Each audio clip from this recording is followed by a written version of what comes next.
지금 세계 군사 무대가 발칵 뒤집혔습니다. 50조 원을 준다 해도 팔 수 없다는 한국의 비밀 무기가 드러났기 때문입니다. 눈에 보이지도 않고 소리조차 들리지 않는 존재 자체가 미스터리인 무기.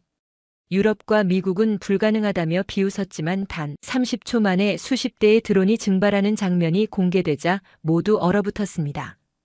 핵보다 싸고 미사일보다 빠르며 적에게는 보이지 않는 무기. 과연 한국은 인류 최초로 빛없는 전쟁 시대를 열게 되는 걸까요? 안녕하세요. 저는 마르코 앙드레아스입니다. 15년간 유럽 각지의 전장을 누비며 무기와 전쟁을 취재해온 군사 전문 기자죠. 파리 빌프eng트 전시장에 도착한 순간 거대한 현수막 100여 개가 시야를 압도했습니다. 록히드 마틴의 F-35 전투기 모형이 천장에서 빛나고 있었고 라인메탈의 레오파르트 전차가 관람객들의 시선을 사로잡고 있었어요. 2025년 유로사토리 국제방산 전시회, 세계 최대 규모의 무기 박람회였습니다. 발걸음을 옮길 때마다 쿵쿵 울리는 부추 소리와 함께 각국 군 관계자들의 웅성거림이 귓가에 맴돌았어요. 미국 부스에선 차세대 미사일 시연 영상이 쉴 새 없이 재생되고 있었고 독일 구역에선 크라우스 마파이의 신형 자주포가 위용을 뽐내고 있었습니다. 1800여 개 업체가 참가한 이 거대한 전시장에서 저는 늘 그랬듯 냉정한 눈으로 현실을 관찰하고 있었어요. 그런데 홀 끝자락 구석진 곳에 초라한 부스 하나가 눈에 띄었습니다. 한국이라는 간판이 걸려 있었죠. 다른 나라들의 화려한 디스플레이와 달리 단촐한 책상 몇 개와 모니터 2대가 전부였어요. 호기심이 생겨 가까이 다가갔습니다. 보이지 않는 레이저 무기로 드론을 격추한다는 문구가 적힌 팜플렛을 집어들었어요. 순간 코웃음이 나왔습니다. 미국조차 실용화하지 못한 레이저 무기를 한국이 완성했다고요. 더욱이 보이지 않는다니 이건 그냥 SF 영화 이야기 아닌가요? 부스 담당자에게 물었습니다. 정말 작동하는 무기인가요? 네, 이미 실전 배치 단계에 있습니다. 그런데 왜 아무도 관심을 보이지 않죠? 담당자는 씁쓸하게 웃었어요. 아직 믿지 않으시는 분들이 많아서요. 저 역시 마찬가지였습니다. 한국이 독일이나 미국보다 앞선 무기를 만들었다는 건 상식적으로 납득하기 어려웠어요. 게다가 보이지도 않는 레이저라니 이건 허황된 홍보 문구에 불과할 거라고 생각했습니다. 팜플렛을 주머니에 넣고 돌아서는 순간 한 가지 의문이 스쳤어요. 만약 정말이라면 어떨까요? 하지만 곧 고개를 저었습니다. 그럴 리 없다고 그냥 과장 광고일 뿐이라고 단정했죠. 그때는 몰랐습니다. 며칠 후 제 모든 선입견이 산산조각 날 거라는 사실을 말이에요. 전시회 둘째 날 오전 10시 정각에 미국 록히드 마틴 부스로 향했어요. 거대한 스크린에서 하이마스 다연장 로켓의 발사 장면이 재생되고 있었습니다. 폭음과 함께 미사일이 하늘로 치솟는 모습이 장관이었죠. 부스 담당자는 자신만만하게 설명했어요. 한 발당 17만 달러지만 확실한 타격력을 보장합니다. 독일 라인메탈 구역도 마찬가지였어요. 35mm 대공포가 분당 1000발의 포탄을 쏟아내는 영상을 보여주며 완벽한 방공망이라고 강조했습니다. 포탄 한 발에 $200씩이라고 하더군요. 하지만 제 머릿속엔 어제 본 한국 부스의 문구가 자꾸 맴돌았어요. 단 $50로 드론 격추. 말이 안 되는 소리였습니다. 미국이 17만 달러짜리 미사일로 해결하는 일을 $50로 한다고요. 점심시간이 되어 프레스 라운지에서 동료 기자들과 마주쳤습니다. 이사벨라 로메로가 커피를 마시며 물었어요. 마르코 어제 한국 부스 봤어? 봤는데 그냥 허풍 아닐까? 나도 그렇게 생각해. 레이저 무기라니 아직 미국도 실험 단계잖아. 프랑스 르 피가로의 장 리 기자도 끼어들었습니다. 한국은 항상 과장 광고를 하지. 실제로는 별거 없을 거야. 저도 고개를 끄덕였어요. 그들 말이 맞다고 생각했습니다. 한국이 유럽이나 미국을 뛰어넘는 무기를 만들었다는 건 상식에 어긋나죠. 오후에 다시 전시장을 돌아다녔습니다. 이스라엘의 아이언돔 시스템 앞에서 발걸음을 멈췄어요. 담당자가 자랑스럽게 말했습니다. 요격률 90% 세계 최고 수준입니다. 비용은 어느 정도죠? 요격 미사일 한 발당 $50,000 정도입니다. $50,000. 그래도 한국이 주장하는 $50보다는 1000배나 비싸군요. 하지만 이건 검증된 기술이니까 당연한 거겠죠. 저녁 무렵 호텔로 돌아가는 길에 한국 부스를 다시 지나쳤습니다. 여전히 한산했어요. 몇 명 안 되는 관람객들이 팜플렛을 후어보고는 시큰둥한 표정으로 돌아서고 있었습니다. 부스 담당자와 눈이 마주쳤어요. 그는 여전히 미소를 짓고 있었지만 어딘가 쓸쓸해 보였습니다. 순간 죄책감 같은 게 들었어요. 하지만 곧 마음을 다잡았습니다.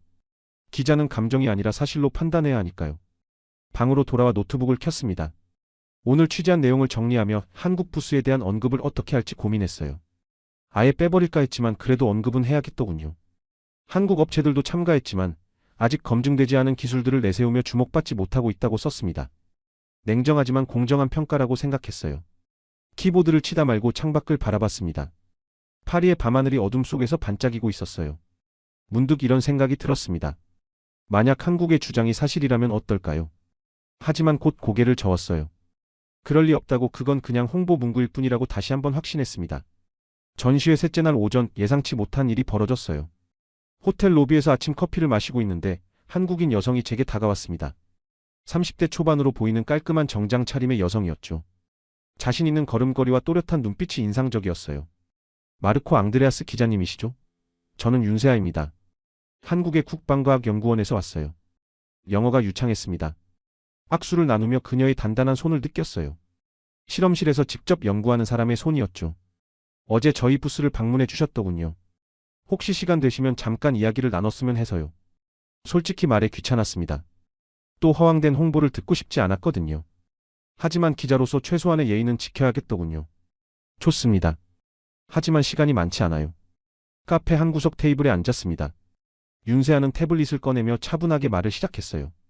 기자님이 저희 기술에 회의적이신 것 같더군요. 이해합니다. 하지만 한 가지만 말씀드리고 싶어요. 무엇을 말이죠? 저희는 완벽한 무기를 만들려고 하지 않았습니다. 현실에 맞는 무기를 만들었어요. 그녀의 목소리에는 확신이 담겨 있었습니다. 과장이나 허세가 아니라 진짜 믿음 같은 거였죠. 현실에 맞다는 게 무슨 뜻인가요? 미국이나 유럽은 모든 위협을 다 막으려고 해요. 전투기부터 미사일까지 모든 걸 상대할 수 있는 만능 무기를 추구하죠. 하지만 저희는 달라요. 윤세아가 태블릿 화면을 보여줬습니다. 각종 드론들의 사진이 나타났어요. 지금 전 세계적으로 가장 큰 위협이 뭔지 아시나요? 바로 저가 드론입니다. $1000짜리 드론으로도 수백만 달러짜리 탱크를 파괴할 수 있거든요. 그 말은 사실이었습니다. 우크라이나 전쟁에서 드론의 위력을 직접 목격했거든요. 그래서 저희는 드론만 전문적으로 막는 무기를 개발했어요. 다른 건 못해도 드론은 확실히 막습니다. 그런데 왜 레이저인가요? 기존 대공포로도 충분하잖아요. 윤세아가 미소를 지었어요. 계산해보세요. $1000짜리 드론을 막는데 $200짜리 포탄을 쏜다면 경제성이 없죠. 하지만 저희 레이저는 전기만 있으면 돼요. 한 번 쏘는데 전기요금 $50면 충분해요. 그제서야 한국의 접근법이 이해됐습니다. 만능이 아니라 특화, 완벽이 아니라 실용성을 추구한 거였어요. 하지만 보이지도 않는 레이저라는 게 믿어지지 않네요. 당연히 안 보이죠. 가시광선 레이저가 아니라 적외선 레이저니까요. 사람 눈에는 안 보이지만 드론의 전자 부품에는 치명적이에요. 윤세아의 설명은 논리적이었습니다. 하지만 여전히 반신반의했어요. 실제로 작동하는 걸 본 사람이 있나요? 물론이죠. 작년부터 한국군에서 시범 운용 중이에요. 성능도 검증됐고요. 그녀가 태블릿에서 또 다른 화면을 보여줬습니다. 그래프와 숫자들이 빼곡히 적혀 있었어요. 저희는 30kW 급 출력으로 2km 거리의 드론을 8초 만에 무력화할 수 있어요. 한 번에 5대까지 동시 대응 가능하고요. 구체적인 수치였습니다. 그냥 허풍이라면 이렇게 세밀한 데이터를 제시하지 않겠죠. 흥미롭긴 하지만 믿기 어려우시죠? 이해해요. 하지만 저는 확신해요. 미래 전장에서 가장 중요한 건 완벽함이 아니라 지금 당장 필요한 걸 확실히 해내는 거예요. 윤세아가 일어서며 명함을 건넸습니다. 시간 내주셔서 감사해요. 언젠가 직접 보실 기회가 있을 거예요. 그녀가 떠난 후에도 저는 한동안 그 자리에 앉아 있었습니다. 뭔가 달랐어요. 다른 업체 담당자들과는 확실히 다른 느낌이었죠. 과장하거나 포장하지 않고 그냥 사실을 담담하게 말하는 자신감 같은 게 있었어요. 하지만 여전히 의구심은 남았습니다. 말이야 그럴듯하지만 정말 작동할까요? 그날 오후 독일 라인메탈 부스에서 예기치 못한 만남이 있었어요. 로베르트 슈타인이라는 남자가 제게 다가왔습니다. 50대 중반의 건장한 체격에 값비싼 양복을 입고 있었죠. 라인메탈 디펜스 부문 부사장이라고 소개했어요. 마르코 기자님이시죠? 당신의 기사를 자주 읽어봅니다. 매우 객관적이고 정확하다고 생각해요. 칭찬으로 시작하는 대화였습니다. 그의 독일어 억양이 섞인 영어가 귀에 익숙하게 들렸어요. 고맙습니다. 어떤 일로 찾아오셨죠? 한국 업체들의 동향을 어떻게 보시는지 궁금해서요. 순간 윤세아와의 대화가 떠올랐습니다. 슈타인이 무엇을 묻고 싶어 하는지 대충 짐작이 갔어요. 아직 뚜렷한 성과는 보이지 않는 것 같은데요. 슈타인의 얼굴에 만족스러운 표정이 스쳤습니다. 맞습니다. 특히 그 레이저 무기라는 걸 보세요. 보이지도 않는 무기로 드론을 잡는다고 하는데 이건 거의 마술 수준 아닙니까? 그가 비웃듯 웃었어요.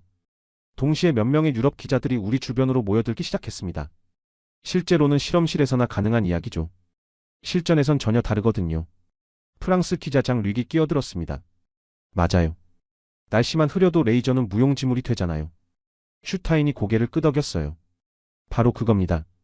우리가 35대공포를 쓰는 이유가 있어요. 어떤 날씨에도 어떤 상황에도 확실하게 작동하거든요. 그의 말에는 설득력이 있었습니다. 수십 년간 검증된 기술과 이제 막 나타난 신기술 사이에서 어느 쪽이 더 믿을 만한지는 명확해 보였죠. 게다가 한국은 방산업체로서의 경험이 부족해요. 우리 라인메탈은 150년 역사를 가지고 있지만 한국은 이제 막 시작 단계잖아요. 이사벨라 로메로도 동조했습니다. 한국 제품들은 항상 스펙상으로는 좋아 보이는데 막상 써보면 문제가 생기곤 하죠. 저도 그런 경험이 있었어요. 한국의 전자제품들이 처음엔 저렴하고 기능이 많아 보이지만 내구성에서 독일 제품을 따라오지 못하는 경우를 봤거든요. 더 큰 문제는 시장 교란이에요. 슈타인의 목소리가 진지해졌습니다. 검증되지 않은 기술로 허위 광고를 하면서 기존 질서를 흔들고 있어요. 이건 전 세계 방산업계에 혼란만 가져올 뿐입니다. 그 말이 일리가 있다고 생각했어요. 군사 장비는 생명이 걸린 문제니까 신중해야 하죠. 한국은 아직 실험실 단계에 있어요. 우리 같은 선진국을 위협할 수준은 절대 아닙니다. 슈타인이 단호하게 말했습니다. 주변의 기자들도 고개를 끄덕이고 있었어요. 마르코 기자님 같은 분이 정확한 정보를 전달해 주셔야 해요. 과장된 홍보에 속아서는 안 되거든요. 대화가 끝난 후 혼자 남겨진 저는 복잡한 기분이었습니다. 슈타인의 말이 논리적이고 합리적으로 들렸거든요. 한국의 기술이 정말 혁신적일 수도 있지만 검증되지 않은 것도 사실이니까요. 저녁이 되어 호텔바에서 맥주를 마시며 하루를 정리했습니다.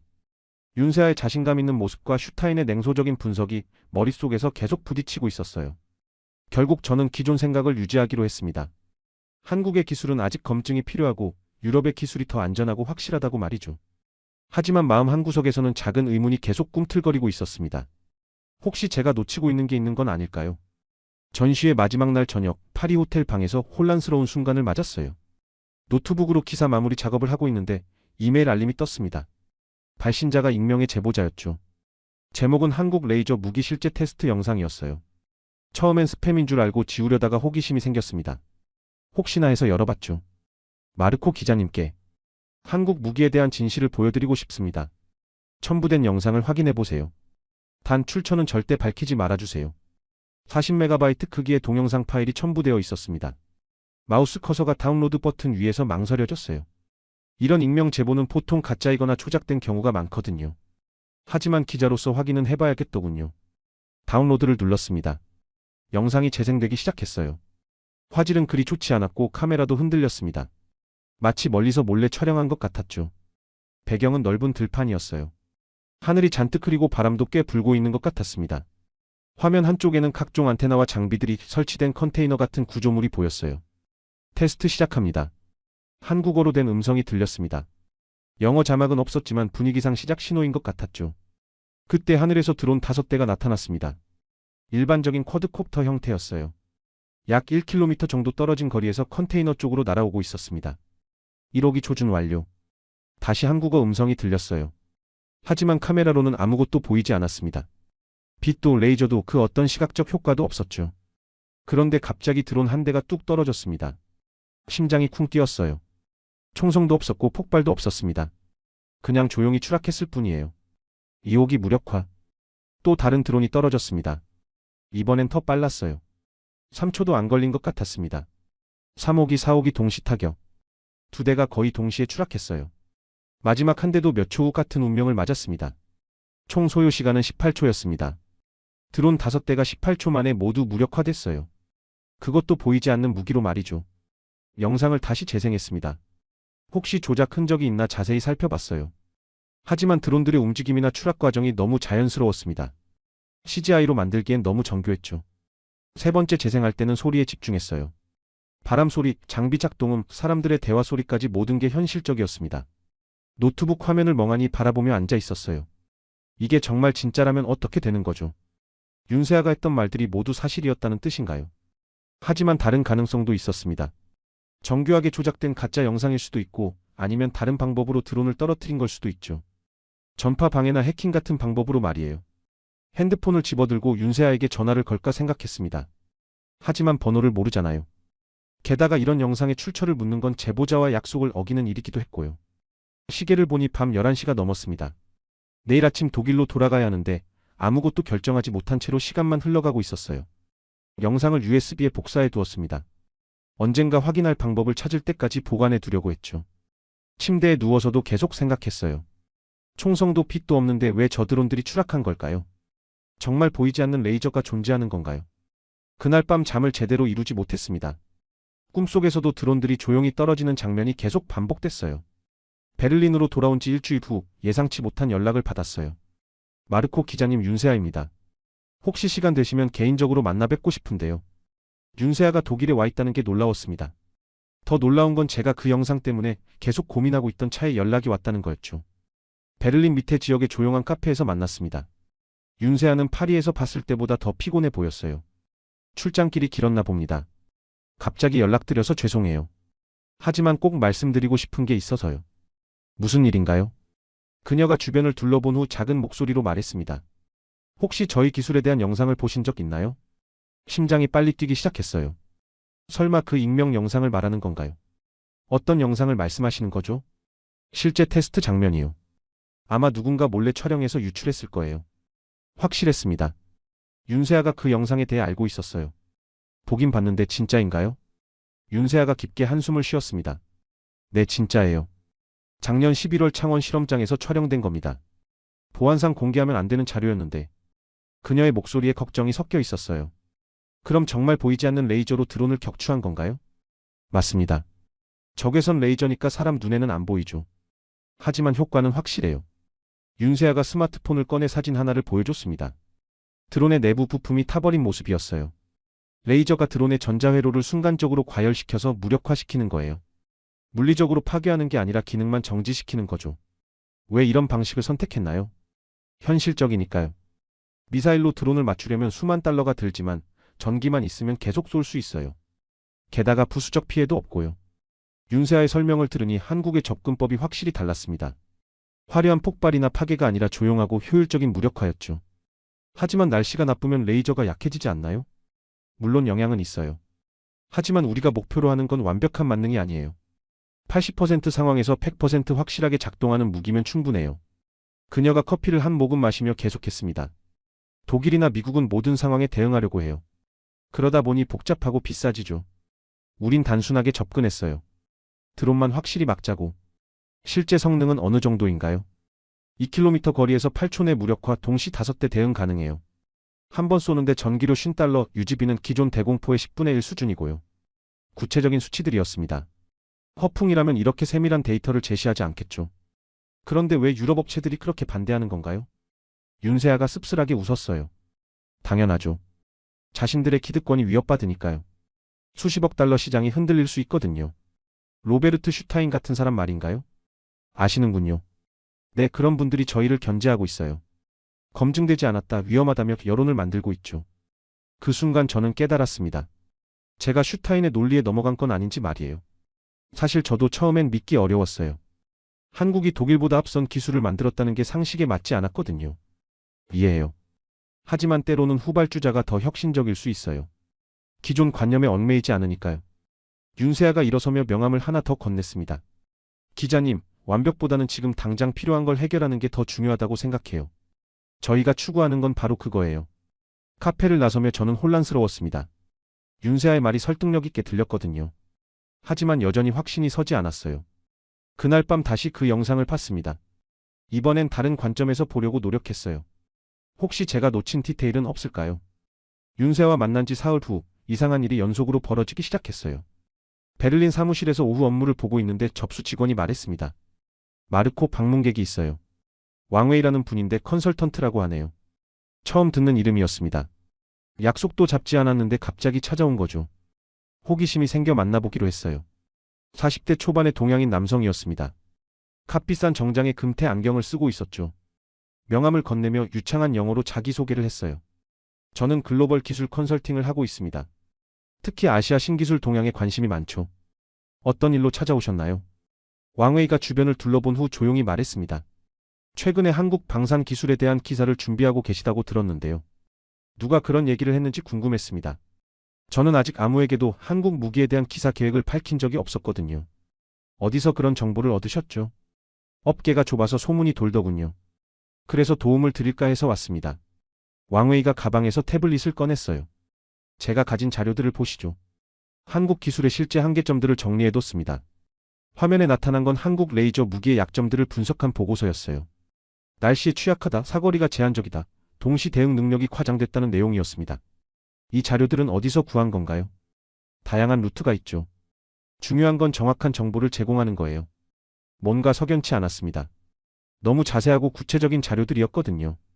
마치 내부 정보를 가진 사람이 작성한 것 같았어요. 혹시 대가를 바라시는 건 아니겠죠? 왕웨이가 미소를 지었습니다. 물론 아무것도 바라지 않아요. 다만 기자님이 객관적인 기사를 써주시길 바랄 뿐이죠. 그가 다른 파일을 열어 보였습니다. 중국의 드론 방어 시스템에 대한 자료였어요. 참고로 저희 쪽에서도 비슷한 기술을 개발하고 있어요. 한국보다 훨씬 안정적이고 효율적이죠. 혹시 관심 있으시면 베이징 견학도 주선해드릴 수 있어요. 그제서야 왕웨이의 정체가 어느 정도 짐작됐습니다.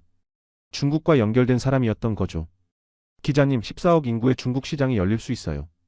한국 같은 작은 시장보다 훨씬 가능성이 크죠. 노골적인 제안이었습니다. 중국에 유리한 기사를 써달라는 뜻으로 들렸어요. 죄송하지만 전 독립적으로 취재하는 걸 선호합니다. 왕웨이의 표정이 순간 굳어졌습니다. 하지만 곧 다시 미소를 지었어요. 물론이죠. 그래도 제 연락처는 가져가세요. 언제든 도움이 필요하시면 연락 주세요. 그가 떠난 후 찜찜한 기분이 들었습니다.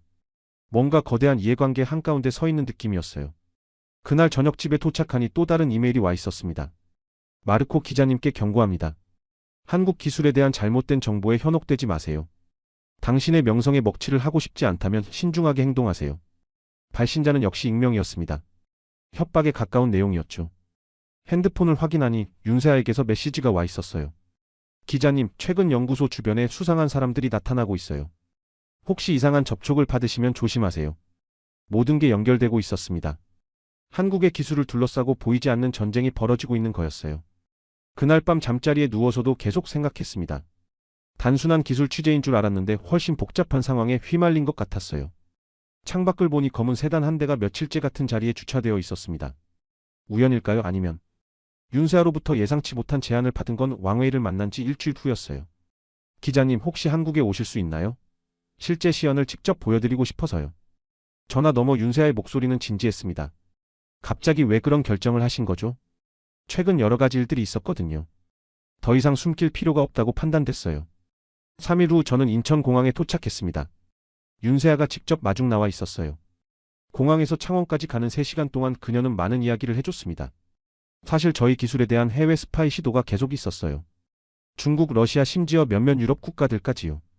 그래서 보안이 삼엄한 건가요? 맞아요. 하지만 이제 숨어 있을 때가 아니라고 생각해요. 제대로 공개해서 정당한 평가를 받고 싶어요. 창원 국방과학연구원에 도착하니 거대한 실험장이 펼쳐져 있었습니다. 축구장 5배 크기의 넓은 공간에 각종 장비들이 설치되어 있었어요.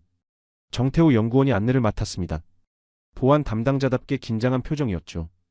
오늘 시연할 장비는 30kW급 레이저 시스템입니다. 실전 배치용 프로토타입이에요. 컨테이너 크기의 장비가 눈에 들어왔습니다. 겉보기엔 평범한 군용 장비 같았어요. 화려한 SF 영화의 레이저 대포와는 전혀 달랐습니다.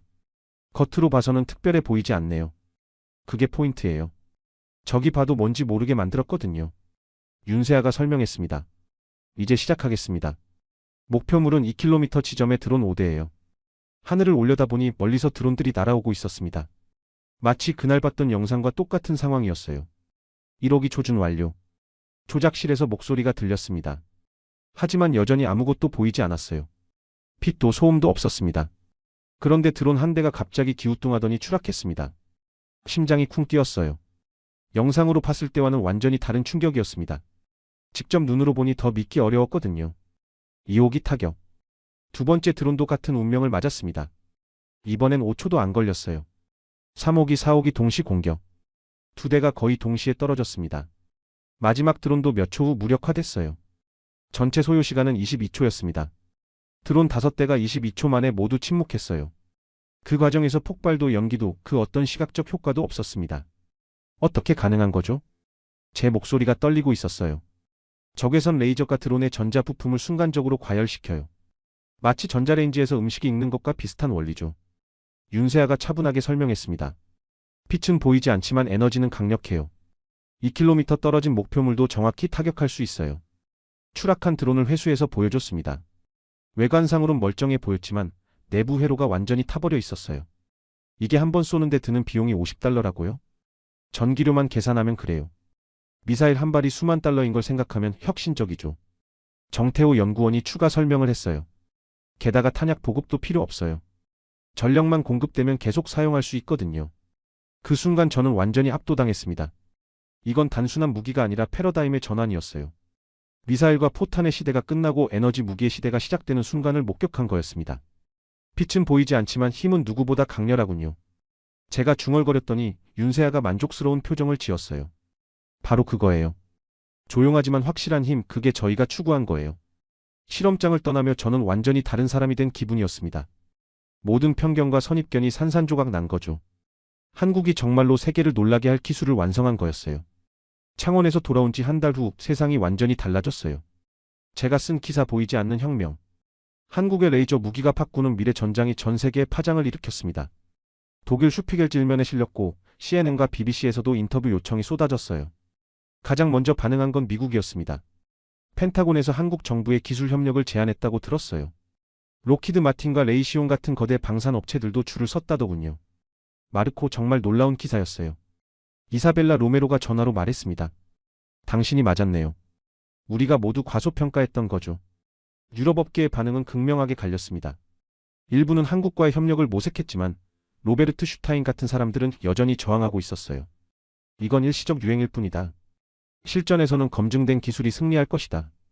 슈타인이 독일 언론의 한 인터뷰였습니다. 하지만 그의 목소리에는 예전 같은 자신감이 없어 보였어요. 가장 적극적으로 반응한 건 중국이었습니다. 왕웨이가 다시 연락해왔어요. 기자님, 훌륭한 기사였습니다. 이제 베이징 초청 제안을 다시 한번 드리고 싶은데요. 하지만 저는 정중히 거절했습니다. 이미 진실을 팠으니까요. 한국에서도 변화가 일어났습니다. 윤세아로부터 소식을 들었어요. 기자님 덕분에 예산이 3배로 늘었어요. 이제 50kW 개발에 착수할 수 있게 됐죠. 축하해요. 하지만 더 중요한 건 세상이 바뀌었다는 거예요. 정말 그랬습니다. 각국이 앞다퉈 레이저 무기 개발에 뛰어들고 있었거든요. 한국이 문을 열자 모든 나라가 뒤따르기 시작한 거였죠. 나토 회의에서도 새로운 방어 전략이 논의됐다고 들었어요. 드론 위협에 대응하는 레이저 시스템 도입이 주요 안건이었다더군요. 마르코, 정말 대단한 스쿠프였어요. 편집장이 제 어깨를 두드리며 말했습니다. 올해 최고의 군사 기사로 추천하겠어요. 하지만 저에게 더 의미 있는 건 다른 거였어요. 선입견을 버리고 진실을 본다는 것의 중요성을 깨달은 거였죠. 6개월 후 파리에서 다시 열린 유로사토리에 갔습니다. 이번엔 한국 부스가 홀 중앙에 자리 잡고 있었어요. 거대한 스크린에서 레이저 무기 시연 영상이 재생되고 있었고 수많은 관람객들이 몰려들어 있었습니다. 윤세아도 와 있었어요. 이번엔 국제적 스타가 된 기분이었죠. 1년 전을 생각하면 꿈 같아요. 그녀가 감회에 젖어 말했습니다. 완벽보다 현실이 더 강력하다는 걸 보여준 거죠. 저는 마지막 기사를 이렇게 마무리했습니다. 미래 전장의 균형은 더 이상 핵이 아니라 레이저가 쥐고 있다. 한국이 증명한 것은 단순하지만 강력한 진리다. 때로는 모든 걸 다 하려는 완벽함보다 하나를 확실히 해내는 전문성이 더 큰 힘을 발휘한다는 것이다. 핵 없는 억제력, 이것이 한국이 세상에 던진 새로운 화두다. 보이지 않지만 강력하고 조용하지만 확실한 이 기술이 앞으로 전 세계 군사 균형을 어떻게 바꿔놓을지 지켜볼 일이다. 그날 밤 호텔에서 윤세아와 마지막 인터뷰를 했어요. 앞으로의 계획은 뭔가요? 더 많은 나라가 평화롭게 자신을 지킬 수 있도록 돕는 거예요. 핵무기 없이도 말이죠. 그녀의 눈빛이 반짝였습니다. 세상을 바꾸는 건 항상 작고 단순한 아이디어에서 시작되거든요. 1년 전 그 초라한 부스에서 시작된 이야기가 이제 전 세계를 바꾸고 있었습니다. 저는 그 변화의 목격자가 된 걸 자랑스럽게 생각해요. 무엇보다 제가 배운 건 이거였습니다. 진정한 혁신은 화려한 포장이 아니라 현실적 해결책에서 나온다는 것, 그리고 때로는 가장 조용한 무기가 가장 큰 소리를 낸다는 것이었죠. 오늘의 사연은 여기까지입니다. 한국이 가진 강한 아이디어의 저력처럼 구독자님에게도 세상을 바꾸는 힘이 있다는 걸 늘 기억하시기 바라며 우리에게 있는 가능성은 또 무엇이 있을지 댓글로 의견을 남겨주시기 바랍니다. 오늘도 함께 해주셔서 감사합니다. 지금 아프리카 대륙에 3억 명의 운명을 뒤흔드는 충격 사건이 벌어졌습니다. 60년 동안 프랑스어만이 유일한 길이라 강요되던 교실에서 단 91만에 200만 명이 글을 읽고 쓰게 된 것입니다. 약자를 침묵시켰던 언어의 장벽이 무너지고 작은 동그라미와 막대기가 희망의 문을 연 순간이었는데요. 하지만 충격적인 사실은 이 변화를 만든 주인공이 프랑스도 미국도 아닌 한국의 문자 한글이었다는 점입니다. 이제 아이들은 웃으며 자기 이름을 쓰고 어머니들은 처음으로 장부를 기록합니다. 대통령과 유엔까지 움직이게 한 이 거대한 반전, 과연 작은 마을에서 시작된 불씨는 어디까지 번져갈까요? 안녕하세요. 저는 다리우입니다. 저는 29살 세네갈 출신 교사예요. 수도 다카르에서 프랑스어로 교육받고 자란 제가 고향 마을 응디아예로 돌아온 지 벌써 3년이 흘렸죠. 처음엔 아이들에게 제대로 된 교육을 해주겠다는 포부가 가득했어요. 하지만 현실은 매일 아침마다 저를 절망으로 밀어넣었습니다. 오전 8시 30분, 천막 교실에 앉은 22명의 아이들이 저를 바라보고 있었죠. 모든 눈동자가 동일한 표정이었습니다. 공허함. 칠판에 적힌 프랑스어 문장을 읽어내려가는 제 목소리만이 메마른 사일 바람과 함께 맴돌았어요. 누가 이 문장의 뜻을 말해볼 수 있나요? 22쌍의 눈이 저를 응시했지만 입술을 여는 아이는 아무도 없었습니다. 뒷줄 구석 11살 마리암이 고개를 푹 숙였어요. 그 아이의 어깨가 작게 떨리고 있었죠. 3년째 반복되는 침묵이었습니다. 아이들은 제가 하는 말을 단 한 문장도 이해하지 못했어요. 수학, 지리, 역사. 이 단어들을 발음할 때마다 아이들의 표정은 더욱 굳어졌습니다. 마치 외계어를 듣는 것처럼요. 실제로 그들에게는 외계어나 다름없었겠죠. 이 아이들의 모국어는 울로프어였으니까요. 집에서는 울로프어로 웃고, 울로프어로 울고, 울로프어로 꿈을 꾸는 아이들이었어요. 하지만 교실에 들어서는 순간 그들은 벙어리가 되어버렸습니다. 정오가 되자 아이들이 하나둘 자리를 떴어요. 점심시간도 없이 집으로 돌아가는 거였습니다. 부모들이 농사일을 도우라고 부르면 학교는 뒷전이 되었죠. 어차피 교실에서는 아무것도 배우지 못하니까요. 마리암이 마지막으로 일어섰어요. 그 아이가 제 앞을 지나갈 때 작은 목소리로 물었습니다. 선생님, 왜 우리는 우리말로 공부할 수 없나요? 그 순간 제 가슴이 철렁 내려앉았어요. 3년간 매일 마주한 침묵의 이유가 한 문장으로 정리되었죠. 아이들이 바보가 아니었어요. 언어가 감옥이었던 거였습니다. 프랑스어라는 철창이 이 아이들의 배움을 가로막고 있었어요. 그날 밤, 텅 빈 교실에서 저는 울로프어로 된 동화책을 꺼냈습니다. 시장에서 구한 낡은 책이었죠. 하지만 이 책도 프랑스 문자로 울로프어를 표기한 것뿐이었어요. 아이들에게는 여전히 낯선 문자였습니다. 벽에 걸린 세네갈 지도를 바라봤어요. 이 나라에는 울로프어 외에도 세레르어, 프라어, 만딩고어 등 수십 개의 부족어가 있었습니다. 하지만 모든 공식 교육은 프랑스어로만 진행되었어요. 식민지 시대가 끝난 지 60년이 넘었는데도요. 이건 교육이 아니야. 혼잣말이 새어나왔습니다. 아이들이 자신의 언어로 생각하고 자신의 문자로 쓸 수 있다면 어떨까요? 그 상상만으로도 가슴이 뛰기 시작했어요. 하지만 어떻게 해야 할지는 막막했습니다. 울로프어를 적을 수 있는 고유 문자가 있다면 좋을 텐데요. 바람이 천막을 흔들었어요. 내일 아침에도 22명의 아이들이 똑같은 표정으로 저를 바라볼 거라는 생각에 한숨이 나왔습니다. 하지만 그때는 몰랐죠. 바로 다음날 제 인생을 바꿀 만남이 기다리고 있다는 걸요. 다음날 오후 마을 우물가에서 예상치 못한 만남이 있었어요. 동양인 여성 한 명이 아이들과 울로프어로 대화하고 있었습니다. 그 모습이 너무 신기해서 다가갔죠. 안녕하세요. 저는 린수아라고 해요. 그녀는 유창한 프랑스어로 자신을 소개했습니다. 한국에서 온 언어학 박사였어요. 아프리카 현지 언어 보존 프로젝트로 이 지역에 파견된 거였죠. 40대 초반으로 보이는 그녀의 눈빛은 학자 특유의 날카로움과 따뜻함을 동시에 품고 있었어요. 교사시군요. 아이들이 참 똑똑해 보여요. 린수아의 말에 저는 씁쓸하게 웃었습니다. 똑똑하긴요. 하지만 교실에서는 한마디도 하지 않아요. 프랑스어를 모르니까요. 그녀의 표정이 진지해졌어요. 잠시 침묵이 흐른 뒤 린수아가 작은 노트북을 꺼냈습니다. 혹시 한글이라는 문자를 아세요? 저는 고개를 저었어요. 들어본 적 없는 이름이었습니다. 한국의 문자예요. 15세기에 만들어졌는데 정말 특별한 점이 있어요. 화면에 나타난 것은 동그라미와 막대기들로 이루어진 문자들이었습니다. 처음 보는 모양이었지만 왠지 모르게 친근해 보였어요. 이 문자의 가장 놀라운 점은 과학성이에요. 발음 기관의 모양을 본떠서 만들어졌거든요. 린수아가 자신의 입과 혀의 움직임을 보여주며 설명했습니다. 자음 하나하나가 어떻게 소리와 연결되는지 보여주는 거였어요. 신기했습니다. 문자가 이렇게 체계적일 수 있다니요. 그리고 모음은 하늘과 땅, 사람을 나타내는 기본 요소로 만들어졌어요. 정말 단순하죠? 세 개의 기본 모양만으로 모든 모음을 만들 수 있다는 설명이 이어졌습니다. 제 머릿속에서 뭔가 번개처럼 스쳤어요. 이 문자로 울로프어를 쓸 수 있나요? 린수아의 얼굴에 미소가 번졌습니다. 물론이죠. 한글은 어떤 언어든 적을 수 있어요. 그게 바로 이 문자의 힘이에요. 그녀가 노트북 키보드를 두드리기 시작했어요. 화면에 울로프어 단어들이 한글로 표기되어 나타났습니다.